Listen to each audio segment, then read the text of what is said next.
Hello everyone, welcome back to my new story. तो चलिए बिना लेट के हुए हम लोग कहानी को शुरू करते हैं और देखते हैं इस स्टोरी में ऐसा क्या है। तो चलिए। माधव कुछ दिनों से बीमार चल रहे थे। 50 साल की उम्र, सफ़ेद दाढ़ी, उस पर भी बीमारी के बाद कमज़ोर हालात। यह सब देखकर घर वाले ने माधव की बेटी को शादी करने का सलाह दे दी। माधव कुछ दिनों तक बीमार चल रहा था। शादी के बारे में सलाह देते हुए कहने लगे कि आपने अपने जीते जी लड़की की शादी कर दिया करो। माधव ने अपने छोटे बेटे से कहकर अपनी लड़की के लिए एक लड़का दिखवा लिया। माधव की लड़की गौरा 15 साल की है। दिन भर एक छोटी सी फ्रॉक पहने सहेलियों के साथ घूमती रहती है। गौरी खेलती, गांव के बाहर लगे आम के पेड़ पर चढ़ के गिल्ली फेंकने का खेल भी खेलती। जैसे ही गौरा की शादी के लिए लड़का मिला, वैसे ही उसके घर से निकलना मुमकिन हो गया, कम कर दिया गया।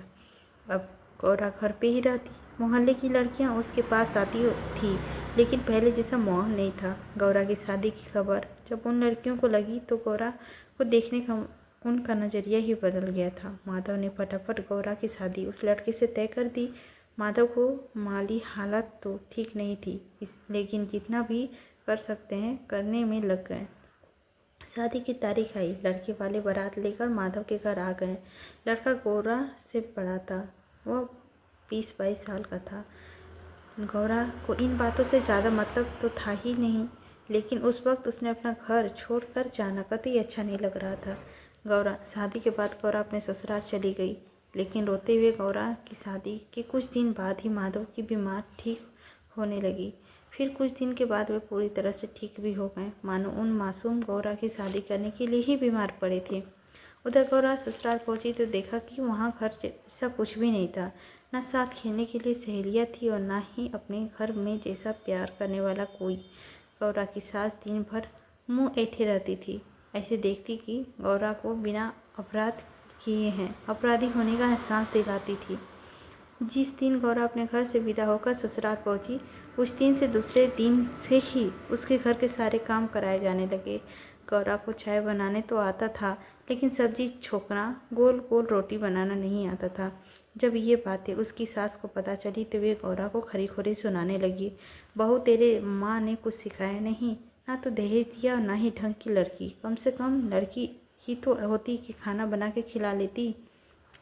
गौरा चुपचाप सास की खरी खोटी सुनती रहती और जब भी अकेली होती तो घर का माँ को याद करके खूब रोती। दिन भर घर के कामों में लगे रहना और सास की जानबूझकर उससे ज़्यादा काम करवाती थी।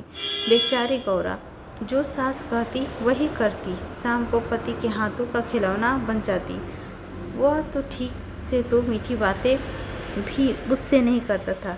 दिन भर यार दोस्तों के साथ घूमता और रात होते ही घर आता, खाना खाता और गौरा को बेहाल कर चैन से सो जाता। एक दिन गौरा का मन बहुत हुआ कि घर जाकर अपने माँ बाप से मिलाए। माँ से तो लिपट के रोने का मन कर रहा था। मौका देखकर गौरा अपनी सास से बोली, माताजी, मैं अपने घर जाना चाहती हूँ, मुझे घर की बहुत याद आती है। सास तेज आवाज़ से बोली, घर जाएगी तो यहाँ क्या जंगल में रह रही है? यहाँ कौन सा तुझ पर आरा चल रहा है? घर के बच्चे से ज़्यादा तेरी खातिर होती है यहाँ। फिर तू अपना घर क्यों नहीं समझती इसे? गौरा घबरा कर रह गई, लेकिन घर की याद अब और ज़्यादा आ रही थी। दिन यूं ही गुजर रहे थे। एक दिन माधव गौरा के ससुराल आ पहुँचे। अपने पिता को देख गौरा जी उठी थी। भले घर में अपने पिता से लिपट गई और खूब सिसकार कर रोई। माधव का दिल पत्थर सा मोम हो गया था। वे खुद रोए तो नहीं, लेकिन आंखों कई बार भीग गई। उसी दिन शाम को वे गौरा को अपने साथ ले आए। घर आकर गौरा फिर उसी मनभवन तस्मीम में खो गई। वही गलियां, वही रास्ता, वैसा ही घर, वही हवा, वैसी ही खुशबू। इतनी में माँ सामने आ गई। गौरा की हिचकी बंद गई। दोनों माँ बेटी लिपटकर खूब रोई। घर में आई गौरा ने माँ को ससुराल की सारी हालत बता दी और बोली, माँ, मैं वहाँ नहीं जाना चाहती, मुझे अब तेरे पास ही रहना है। माँ गौरा को समझाते हुए बोली, बेटी, अब तेरा शादी हो चुका है, तेरा घर अब वही है। हम चाह के भी तुझे उस घर से नहीं ला सकते हैं। तुझे वहीं रहना होगा। हर लड़की का एक न एक दिन अपने ससुराल जाना ही होता है। मैं इस लड़की आई तो तू उस घर में गई, इसी तरह अगर तेरी लड़की हुई तो वह भी किसी और के घर जाएगी। तो इस तरह से कोई हमेशा अपने घर नहीं रुक सकता। गौरा चुप हो गई। माँ से अब और क्या कहती, जो सास कहती वही माँ कहती है। रात को गौरा नींद भर सोई। दूसरी सुबह उठी तो 7 लड़कियों के साथ जा पहुंची। अभी तक सब कुछ तो कुंवारी थी, जबकि गौरा शादीशुदा थी। वे सब सलवार सूट पहने घूम रही थी, जबकि गौरा साड़ी पहने हुई थी। आज गौरा सारी सहेलियों में खुद को अलग पाती थी। उनसे बात करने और मिलने में उसे शर्म आती थी। मन करता था घर में ही उठकर कहीं दूर भाग जाए, जिससे ना तो ससुराल जाना पड़े और ना ही किसी से शर्म आए। सुबह के 10 बजने को थे। गौरा ने घर का रखा पुराना सलवार सूट पहना, जिसे वह शादी से पहले पहना करती थी, और माँ के पास जाकर बड़े प्यार से बोली, माँ तुम कहो तो मैं थोड़ी देर बाहर घुमाऊँ। गौरा बोली, हाँ बेटी घुमाओ, लेकिन जल्दी घर आना, अब तू छोटी बच्ची नहीं है। गौरा मुस्कुराते हुए घर से निकल गई। उसका नज़र गांव का बाहर लगे आम के पेड़ पर गई। मन खिल उठा। लगा जैसे पेड़ पर वो अपना है। कदम बर बस में गांव का बाहर की ओर बढ़ गए। हवा के हल्के झोंके और खेतों पेड़ों में सूनापन, चारों तरफ शांत सा माहौल और बेचैन मन, मानो फिर से लौटा पड़ा हो गौरा का बचपन। हवा में पैर फेंकती सीधी आम के पेड़ के नीचे जा पहुंची। यह वही पेड़ आम का पेड़ है जिस पर ऊपर चढ़ गिल्ली फेंकने वाले खेल खेला करते थे, जहाँ सहेलियों के साथ बचपन का सुख भरे दिन गुजारे थे। गौरा दौड़कर आम के पेड़ पर लपट गई। उस मौन खड़े पेड़ को रो रो कर अपने दिल का हाल कह दिया। पेड़ भी जैसे उसके साथ ही था। उसने गौरा को मन में ही बहुत तसल्ली दी। थोड़ी देर तक गौरा पेड़ पे लिपटी बचपन के बाद दिनों को याद करती रही।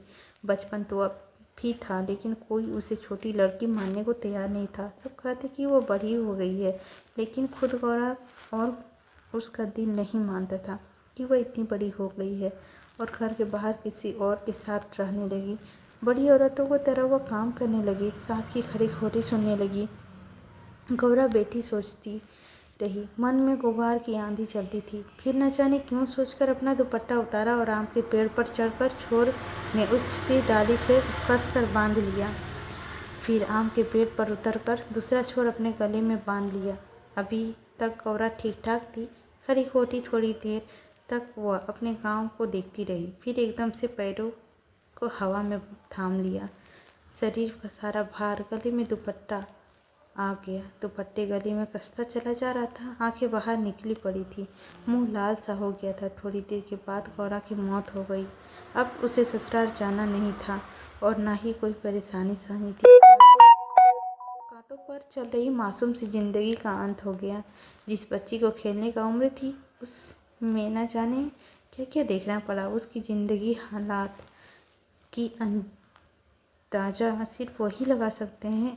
एक भी ऐसा शख्स नहीं था जो उसे अब वो उस बच्ची ना समझता था, लेकिन आज सब खत्म हो गया था। उसकी सारी समस्याएं, उसी की ज़िंदगी सब आम के पेड़ में ही ख़त्म हो गई थी, और ना चाह के भी वह कुछ नहीं कर सकती थी, उसके पिताजी या उसकी माँ। तो दोस्तों, इस छोटी सी बच्ची का जब शादी करवा देते हैं ना माँ बाप, तो ये सब नहीं समझते हैं कि क्या हो रहा है उसके साथ, ये क्या होगा। लेकिन सच बताऊं तो बहुत कुछ सहना पड़ता है।